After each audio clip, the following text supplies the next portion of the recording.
ला इलाहा इल्ला अंता सुबहानका इन्नी कुन्तु मिनज़ ज़ालिमीन। कायनात दी हर शय बल्कि ज़र्रा ज़र्रा जानदार और बेजान अल्लाह हबीब दी ज़िक्र और अल्लाह हबीब दी शान बयान कर दी है। और अल्लाह कहता है कि ये अपनी हमदो सना और सलात जी नमाज है ये तुहाडे तो बेहतर जानते हैं, इन्होंने मालूम है, लेकिन तुसी इन्हां दी ना हमद नूं जानदे हो ना इन्हां दी नमाज नूं जानदे हो।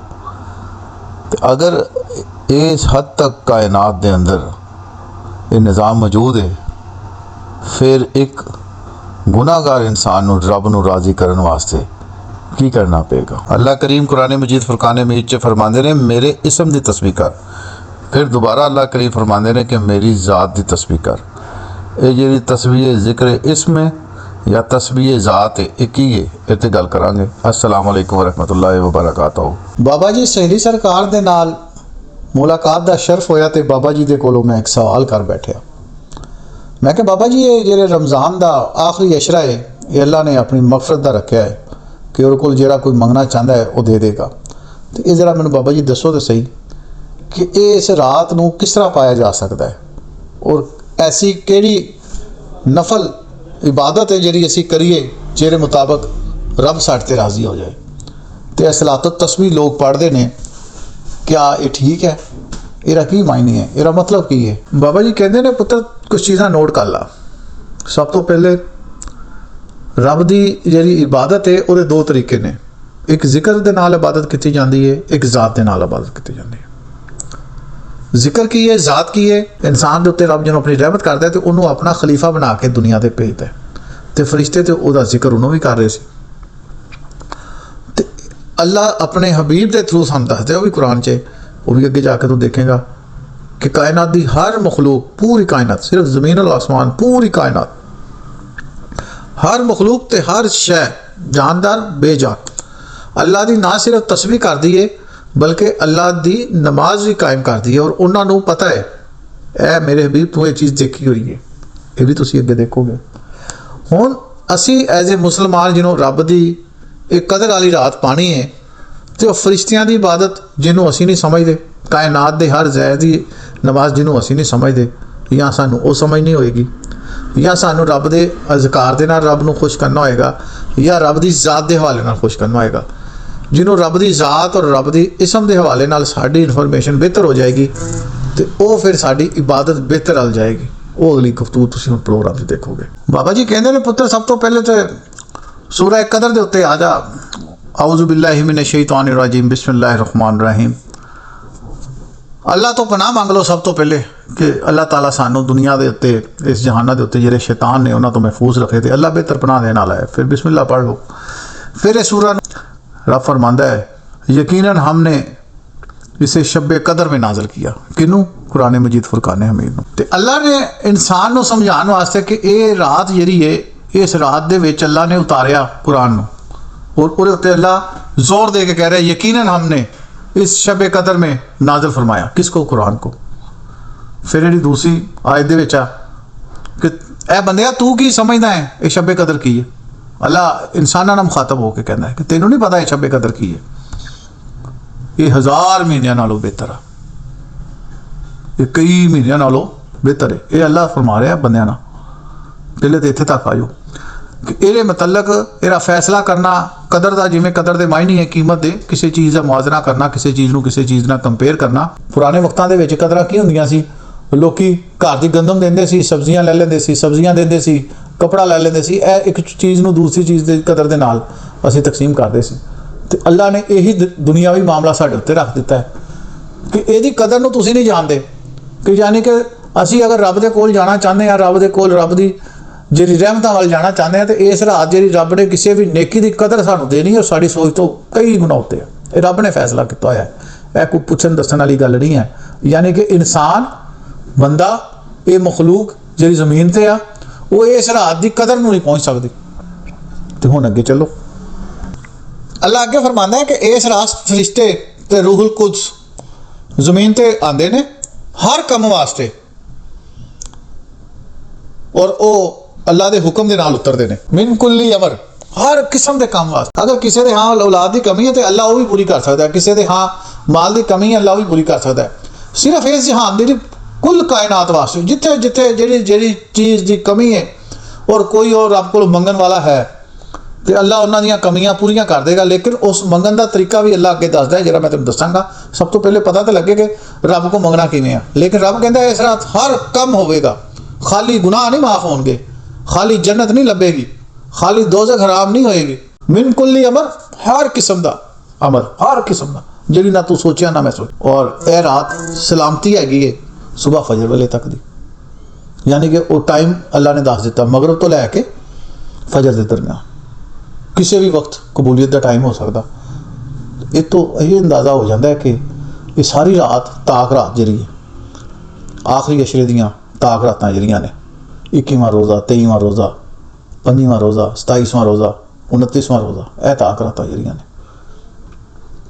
इन्हां दे विच किसी भी वक्त कोई भी काम जिहड़ा तेरे विच तैनूं तेरी कमी महसूस होती है रब को तू लै सकदा। इत्थे तक दा ते मसला सी कि लैलातुल कदर सब नूं इहदा मतलब पता है। हर वो बंदा जिहड़ा थोड़ा या ज़्यादा या किसी भी हवाले नाल मुसलमान है ना उन्होंने इस रात दे इलम है, भी हर तरह का इलम है। अगे गल असीं करना चाहते हैं कि अगों रब नूं याद किवें करना है, रब नूं पुकारना किवें है, रब की इबादत किवें करनी है। सलातुत तस्बीह का जिवें तू पुछिआ है कि सलातुत तस्बीह की है, लेकिन उस तो पहले सलातुत तस्बीह तो पहले असीं ये देखिए तो सही रब इंसानां नाल जिहड़ी गुफ्तगू करदा है वो की करदा है। बाबा जी फरमान लगे कदर वाली रात नूं तू समझ पाया है, इस तो मुराद वो रात है जिहदे विच हर किस्म के काम रब्बे करीम अपने फरिश्तियां दे थ्रू करवांदा है। ये रात सलामती वाली है।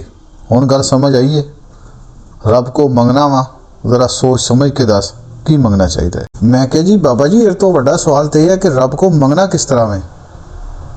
बाबा जी कहन लगे एक तेरा मसला भी अखीर है, तू बड़ी जल्दी अगे चला जाता है, चल दस पहले की मंगना है रब तो। मैं अर्ज़ की बाबा जी गुनाहां दी माफ़ी, रिज़्क़ दी फरवानी, नेक औलाद ते खुशहाली। बाबा जी कहन लगे गल्लां नोट कर ला, किस तरह मंगना चाहता है। इस तो पहले जिस तरह तू सवाल किया सी हुण उहदे जवाब का टाइम आ गया। मैं जल्दी ना बोलिया हाँ जी बाबा जी बिल्कुल। बाबा जी ने कहा तेनों पता किर को मंगना है। मैं कहा बाबा जी रब्बे ला शरीक कोलों। उन्होंने कहा ये तो तू कह रहा ना, चल मैनू ये दस कुरान की कहता है। मैं कहा बाबा जी हुण तुसीं दसो। बाबा जी कहन लगे चल तेरी गल मान लीती है, पर फिर भी तेनू इन्हां चीज़ां वास्ते कुरान कोलों मदद लैनी चाहिए।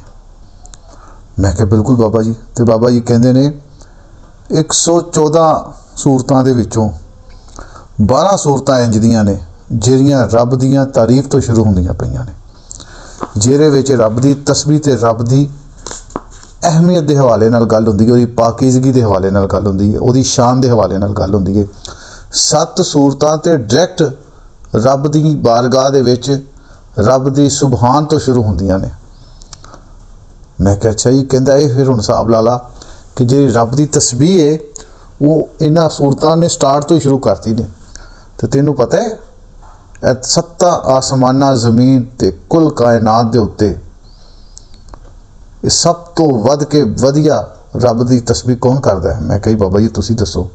बाबा जी कहन लगे पुत्र गल करन तो पहले ना गल की नखेड़ जी ना वो कुरान चो कढ़नी चाहिए है। सूरह नंबर 17 की आयत नंबर 44 का जरा मफहूम है वो जरा देख।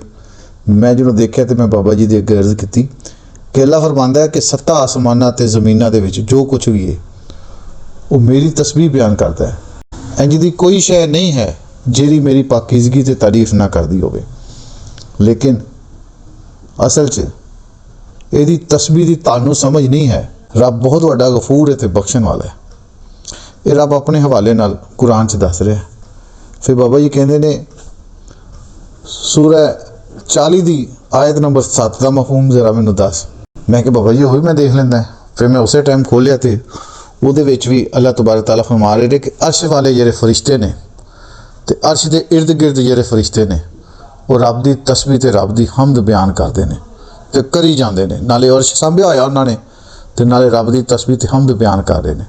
ਇਹ ਜਿਹੜੇ ਫਰਿਸ਼ਤੇ ਨੇ ਇਹ ਰੱਬ ਤੇ ਈਮਾਨ ਰੱਖਦੇ ਨੇ ਤੇ ਈਮਾਨ ਵਾਲਿਆਂ ਵਾਸਤੇ ਰੱਬ ਕੋਲੋਂ ਅਸਤਗਫਾਰ ਕਰਦੇ ਨੇ ਤੇ ਰੱਬ ਦੀ ਬਾਰਗਾਹ 'ਚ ਅੱਗੋਂ ਦੁਆ ਕਰਦੇ ਨੇ, ਐ ਰੱਬੁਲ ਆਲਮੀਨ ਤੂੰ ਹਰ ਚੀਜ਼ ਨੂੰ ਬਖਸ਼ਣ ਵਾਲਾ ਤੇ ਹਰ ਚੀਜ਼ ਦੇ ਇਲਮ ਦੇ ਉੱਤੇ ਆਪਣਾ ਘੇਰਾ ਪਾ ਕੇ ਰੱਖਿਆ ਹੋਇਆ ਹੈ ਤੇ ਐ ਪਰਵਰਦੀਗਾਰ ਤੂੰ ਇਹਨਾਂ ਨੂੰ ਬਖਸ਼ ਦੇ, ਇਹਨਾਂ ਦੀ ਤੋਬਾ ਕਬੂਲ ਕਰ ਜਿਹੜੀ ਤੇਰੀ ਰਾਹ ਦੀ ਪੈਰਵੀ ਕਰਦੇ ਨੇ ਤੇ ਇਹਨਾਂ ਨੂੰ ਦੋਜ਼ਖ ਦੀ ਅੱਗ ਤੋਂ ਬਚਾ। ਬਾਬਾ ਜੀ ਕਹਿੰਦੇ ਨੋਟ ਕਰ ਲਾ, 3 ਗੱਲਾਂ ਕੀਤੀਆਂ ਇਹਨਾਂ ਨੇ। ਇੱਕ ਇਹਨਾਂ ਨੇ ਈਮਾਨ ਲਿਆਇਆ ਕਿਰਤੇ ਰੱਬ ਤੇ, ਦੂਸਰਾ ਈਮਾਨ ਵਾਲਿਆਂ ਵਾਸਤੇ ਇਸਤਗਫਾਰ ਕੀਤੀ ਤੇ ਤੀਸਰਾ ਉਹਦੀ ਬਖਸ਼ਿਸ਼ ਵਾਸਤੇ ਦੋਜ਼ਖ ਦੇ ਅਜ਼ਾਬ ਵਾਸਤੇ ਅੱਲਾਹ ਕੋਲੋਂ ਦੁਆ ਕੀਤੀ ਇੱਕ ਸ਼ਰਤ ਲਾ ਕੇ। ਉਹ ਸ਼ਰਤ ਕੀ ਸੀ ਕਿ ਰੱਬਾ ਜਿਹੜੀ ਤੇਰੀ ਰਾਹ ਦੀ ਪੈਰਵੀ ਕਰਦੀ ਹੈ, ਜਿਹੜੀ ਤੇਰੀ ਦਿੱਤੀ ਹੋਈ ਹਦੂਦ ਨੂੰ ਕਾਇਮ ਰੱਖਦੇ ਨੇ। ਬਾਬਾ ਜੀ ਕਹਿੰਦੇ ਨੇ ਇੱਥੇ 2 ਗੱਲਾਂ ਵਾਜ਼ਿਹ ਹੋ ਗਈਆਂ। ਨੰਬਰ 1 ਈਮਾਨ ਵਾਲਿਆਂ ਵਾਸਤੇ ਅਸਤਗਫਾਰ ਤੇ ਉਹਦੀ ਰਾਹ ਤੇ ਚੱਲਣ ਵਾਲਿਆਂ ਵਾਸਤੇ ਅੱਲਾਹ ਕੋਲੋਂ ਤੋਬਾ। ਇਹ ਗੱਲਾਂ ਮੈਂ ਤੈਨੂੰ ਐਂਡ ਤੇ ਡਿਟੇਲ ਨਾਲ ਦੱਸਾਂਗਾ। ਮੈਂ ਕਿਹਾ ਬਾਬਾ ਜੀ ਬਿਲਕੁਲ ਇਸ ਤਰ੍ਹਾਂ। ਬਾਬਾ ਜੀ ਕਹਿੰਦੇ ਗੱਲ ਇੱਥੇ ਨਹੀਂ ਮੁੱਕਦੀ, ਗੱਲ ਸਮਝਣ ਵਾਸਤੇ ਤੈਨੂੰ ਸੂਰਾ ਨੰਬਰ 15 ਦੀ ਆਇਤ ਨੰਬਰ 98 ਦਾ ਜਰਾ ਤਰਜਮਾ ਤੇ ਦੱਸ, ਉਹਦਾ ਮਫਹੂਮ ਤੇ ਦੱਸ। मैं जिन्हों पढ़िया तो मैं दसिया बाबा जी उहदे विच लिखा है कि आप अपने परवरदिगार की तस्बीह और हम भी बयान करते रहे और सजदा करने वालों के साथ सजदा करें। बाबा जी कहते सूरह नंबर 21 की आयत नंबर 20 ते ओहदा मफहूम तो दस।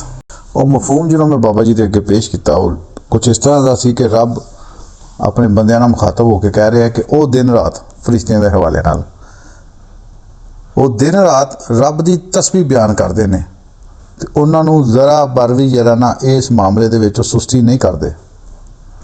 ਬਾਬਾ ਜੀ ਹੁਣ ਕਹਿੰਦੇ ਨੇ ਤੂੰ ਪਹੁੰਚ ਗਿਆ ਇਸ ਹਵਾਲੇ ਦੇ ਨਾਲ, ਅਗਰ ਤੂੰ ਸਮਝ ਪਾਵੇਂ ਤੇ ਤੈਨੂੰ ਰੋਲੇ ਦੀ ਸਮਝ ਆ ਜਾਏਗੀ ਕਿ ਰੱਬ ਦੀ ਤਸਬੀਹ ਜਿਹੜਾ ਸਭ ਤੋਂ ਸਹੀ ਤਰੀਕੇ ਨਾਲ ਬਿਆਨ ਕਰਦੇ ਨੇ ਉਹ ਫਰਿਸ਼ਤੇ ਨੇ, ਜਿਹੜੇ ਇੱਕ ਜ਼ਰਾ ਬਰਾਬਰ ਵੀ ਆਪਣੇ ਇਸ ਅਮਲ ਦੇ ਵਿੱਚ ਕੁਤਾਹੀ ਨਹੀਂ ਕਰਦੇ।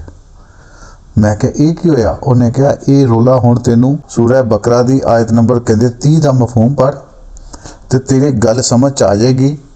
ये वो वाला वाक्य है। मैं क्या कहना कहना जरा मफहूम तो देख तेन समझ आए कि वो वाला वाक्य जिन्हों रब फरिश्तियां नाल मुखातब होकर कहता कि मैं ज़मीन ते अपना खलीफा बना लगा तो मैं जिहड़ा खलीफा बना रहा है ਉਹਦੇ उत्ते फरिश्ते अर्ज करते हैं रब की बारगाह च कि रब्बा ये ज़मीन ते फसाद करेगा तो खून बहाएगा। तो अल्लाह फरमांदा है कि बिल्कुल तुसी ठीक कहते होवोगे। तो फरिश्ते कहते हैं कि रब्बा असी तेरी तस्बीह ते तेरी पाकीज़गी बयान करने वाले हैं। अल्लाह फरमांदा है यह भी ठीक है लेकिन तुसी जानते नहीं जो मैं जानता वां। रब ने अगों अपने खलीफे के हवाले नाल ओहदी वकालत की इत्थे कि मैं अपने खलीफे के हवाले नाल जो जानता हो तुसी नहीं जानते। इत्थों असल गल शुरू होंदी है कि रब जो समझदा हैगा या रब की जो इलम हैगी है वो किसी के कोल नहीं, रब के कोल है। तो खलीफे के कोलों रब ने की काम लैना है? ये ना मेरे इलम च ना तेरे इलम च, ये रब के इलम च ते हबीब के इलम च। फरिश्ते फरमाते हैं कि रब्बा असीं तेरी तस्बीह करते हैं तो तेरी पाकीज़गी बयान करते हैं। तो अल्लाह तबारक तआला फरमाता है कि मैं जो जानता वो तुसीं नहीं जानते। इत्थों असल गल का नखेड़ा तुर पिया। रब नूं इबादत करने वास्ते अपने फरिश्ते घट नहीं सी, रब इस तो इलावा भी कुरान च फरमा चुका है, लेकिन रब ने फिर भी अपना एक नायब बनाता। रब कह रहा है कि मेरी तस्बीह बयान करो, मेरी हमद और तारीफ करो। जिस तरह मैं दसिया है कि तकरीबन लगभग कमी पेशी माफ़ 12 सूरतां दा इब्तिदा रब की तारीफ तो हो रहा है। हुण उस तारीफ नूं जिन्हों असीं पढ़दे हां ते हुण तेरे वाली गल आ जाएगी कि रब की इबादत किवें करनी है। वो जिहड़ा कुछ तू रब को मंगना सी वो तो रब ने जिन्हों तेनों अपना खलीफा बनाया, अपना नायब, उहदे नाल ही रब ने फरिश्तियां की ड्यूटी लाती। आयत दा मफहूम पढ़ के हटिया तो है हुणी जिस रब फरिश्तियां की ड्यूटी लाती, अर्श वाले फरिश्तियां की, वो रब ते ईमान लैके आए ने ते नाल वो ईमान वालियां वास्ते रब दे कोल इस्तगफार करते हैं। ऐ जिहड़ी तू तौबा ताइफ कर रहा है रब कोल इस्तगफार ही है। फिर रब को वो नेक राह चलने वाले लोगों वास्ते दोज़ख की अग की भी पनाह की दुआ करते हैं तो अल्लाह की शान बयान करते हुए रब के अगे इल्तिजा करते हैं। ये काम तो रब ने अपने खलीफे वास्ते फरिश्ते के जुम्मे लाता क्यों लाया? क्योंकि अपने हबीब दी उम्मत नूं बख्शण दा रब ने वादा कर लिया सी। ये छोटियां गल्लां नहीं है।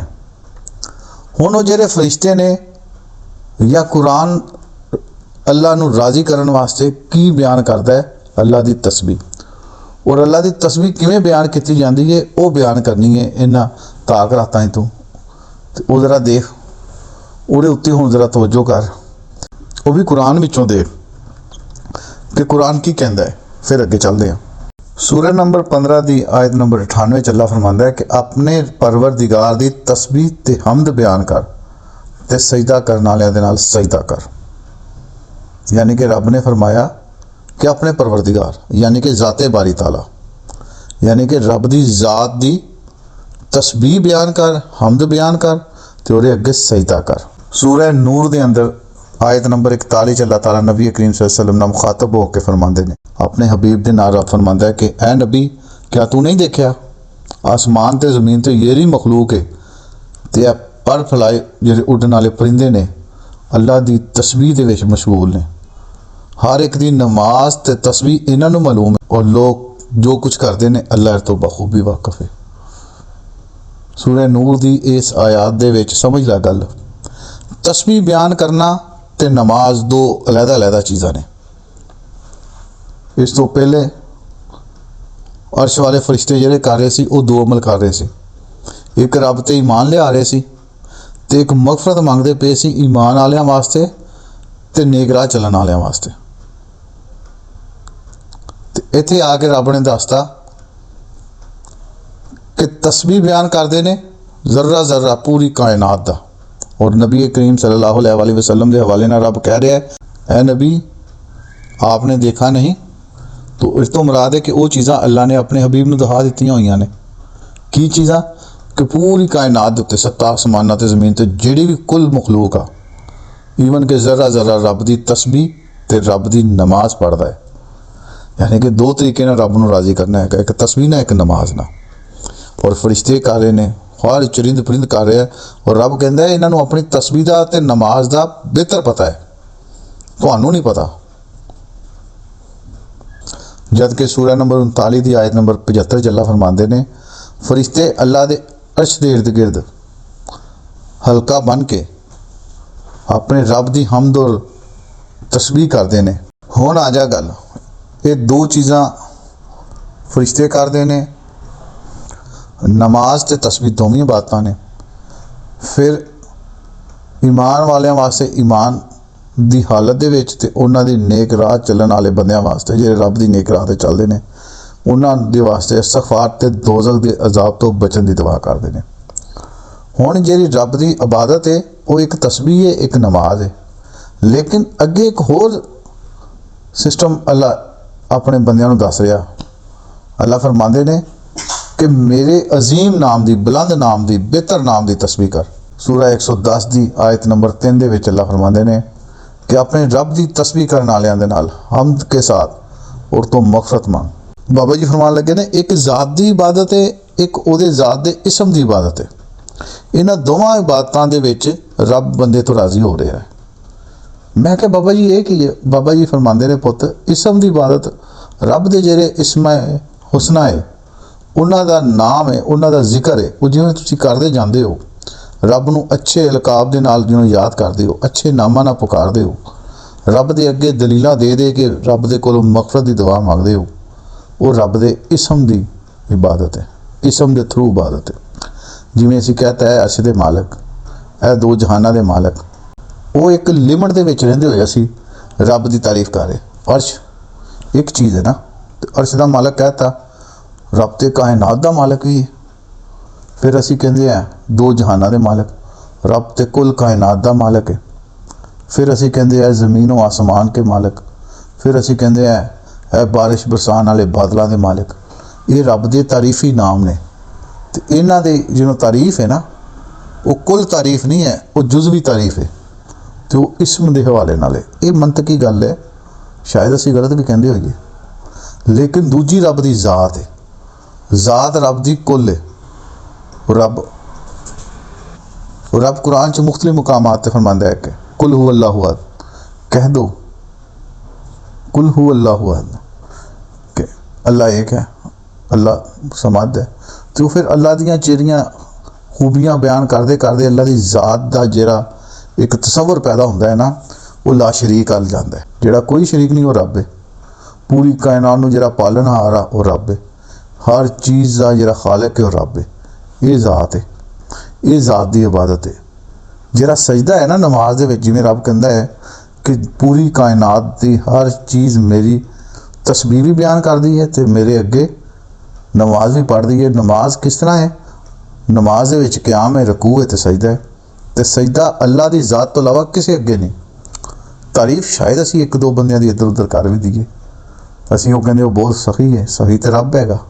असी कहंदे वो बहुत रहमदिल है, रहमदिल ते कहता, लेकिन सब तो वड्डा गफूर रहीम तो रब है।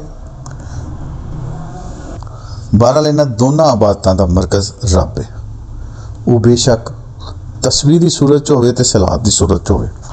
इन्हां दोनों नूं जिन्हों मिला के सहाबा इकराम और तबा ताबईन नफाफिल अदा करते सी, उन्होंने सलातुत तस्बीह का नाम दिता गया।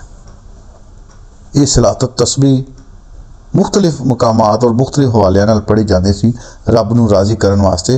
रात की तवील अरसे के दौरान बहरहाल रकू की हालत च, सजदे की हालत च, क़याम की हालत च रब रब किया जाता सी। एक आयत का मफहूम है, वो इस तो पहले मैं तेनों दसा, वो याद है जिन्हों अल्लाह फरमा रहा है कि ए बदुआ नूं ये सिर्फ ईमान लैके आए ने जुबान की हद तक, लेकिन ये इस्लाम च पूरे पूरे शामिल नहीं हुए। इन्हां दा दिल शामिल नहीं है, दिलों इस्लाम नहीं लैके आए। तो वो जिहड़ा फरिश्ते भी रब कोल ईमान लैके आए ने, वो दो सूरतां च, एक रब की तस्बीह कर रहे ने अलन ऐलान, और दूसरा दिलों रब ते यकीन रखते हैं कि इस तो इलावा होर कोई खालिक मालिक नहीं है। फिर वो फरिश्ते मगफरत कर रहे हैं किन्हां दे कोलों? रब दे कोलों। किहदे वास्ते? ईमान वालियां वास्ते, तस्बीह करने वालियां दी नहीं, जिन्हां ने दिल च ईमान है। तो उस ईमान की एक शर्त है, जिहड़े दिल च ईमान होएगा और ओढ़ना बिछाउणा इस्लाम ते रब होएगा, नेक राह ते चलण वालियां दी। बाबा जी कहंदे ने दो कानून रब दे, हुण गल करन दा टाइम आ गया। एक रब दी शान जिहड़ी हम्दो सना है, दूसरी रब दी नमाज जिहड़ी बॉडी दे नाल दिलों तुसीं कायम करदे हो। ये रब दी जिहड़ी मखलूक है तमाम जहानां दी, एक वो है जिहड़ी 24 घंटे उहदी हम्दो सना करदी है, उहदियां नमाज़ां पढ़दियां ने, ते दूसरे इंसान जिहड़े उहदी इबादत तो गाफिल ने। इंसानां दे विच भी रब ने दो कानून बनाते, एक मुसलमान ते एक काफर। ते मुसलमानां दे विच भी दो कानून बनाते, एक जुबान तो मुसलमान ते दूसरा दिल दी तह तो ईमान वाले मुसलमान। ये पिछली दफ़ा प्रोग्राम तो दस्सिया सी ना। इस तरह अल्लाह ताला दे जिहड़े फरिश्ते ने वो इन्हां मुसलमानां वास्ते इस्तगफार करते हैं, तो ये ईमान वालियां वास्ते तौबा दा रब नूं वास्ता देंदे ने। ये इस्तगफार ते तौबा वाले प्रोग्राम च भी तू बड़ी क्लीयर गल करती सी कि तौबा जिहड़े चीज़ तो हर लिहाज नाल दूर हो जाना, ते इस्तगफार गुनाह दी माफ़ी ते गुनाह दे छुपाने वास्ते रब को इल्तिजा करनी। अज दी रात जिहड़ी है ये रब ने मिन कुल्ली अमर कह के हर मुसलमान वास्ते आम करती कि जिस तरह भी तू चल के आएगा मेरे को जुबान की इबादत के नाल या ईमान की पुख्तगी दे नाल, तेनू तेरे उस अमल का अजर रब तो वध कौन दे सकता है। यही गल है कि असी तस्बीह ते सलात इकट्ठी करती है, तो सलात तो तस्बीह बन गई है। ये औलिया अल्लाह बुजुर्गां ने दीन तबा ताबीन ते सहाबा इकराम दा मशगला सी, और रब नूं राज़ी करन वास्ते इन्हां ताग रातां नूं लभदे सी। ये जस्तजू रब ने देती इंसान नूं। हुण इंसान दा अगला अमल है कि वो इस रात नूं किवें पांदा है। ते ਇਹ ਜਿਹੜੀਆਂ दो चीज़ां ਜਿਹੜੇ विच आ जान, ਉਹਦੀ हर रात कदर वाली रात है, ते हर दिन ਉਹਦੇ वास्ते ईद ਦਾ दिन है। ਇਹ ਜਿਹੜੀਆਂ ਤਾਕ ਰਾਤਾਂ ਨੇ, ਇਹਨਾਂ ਵਿੱਚ ਤੁਹਾਡੀ ਜਿਹੜੀ ਅਸਲ ਮੰਗਣ ਦੀ ਚੀਜ਼ ਹੈ ਉਹ ਰੱਬ को ईमान ਤੇ ਉਹਦੀ ਪੁਖਤਗੀ ਮੰਨਣੀ ਚਾਹੀਦੀ ਹੈ।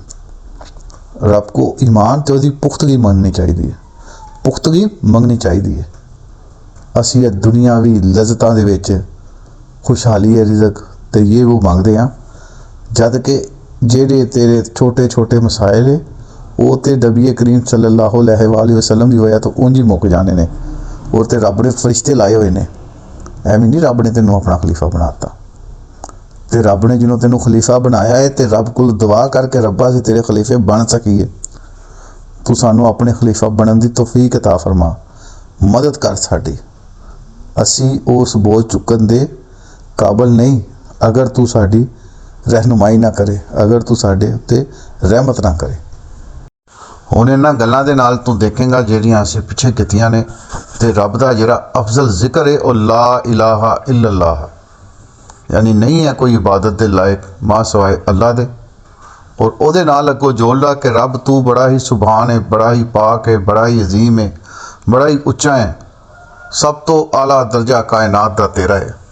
ते नाल जोड़ ला इन्नी कुंतुम मिनज़ ज़ालिमीन, कि मैं दुनिया का सब तो कमतर ते गुनाहगार ते जालिम तरीन बंदा वां। उस तो बाद फिर देख रब तेरी किवें नहीं मनेगा। देते रहिए वाह टीवी।